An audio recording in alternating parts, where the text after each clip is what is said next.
చేసి పార్టీ మారి అధికార పార్టీలో ఉంటే నేను సేఫ్గా ఉంటాను, నా ఆస్తులన్నీ నేను కాపాడుకోవచ్చు అన్న ఉద్దేశంతో మారిండు.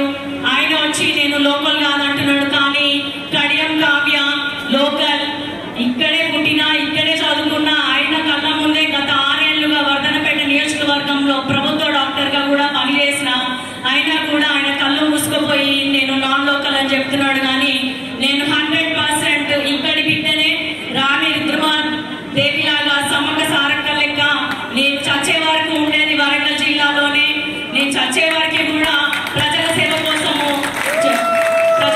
కోసమే వచ్చిన దాన్ని. కాబట్టి ఎవరెన్ని మాటలన్నా పట్టించుకోకుండా కాంగ్రెస్ పార్టీ అభ్యర్థిగా మీ ముందుకు వచ్చిన మాటలు చెప్పడానికి బీజేపీ అభ్యర్థికి ఏమీ లేవు.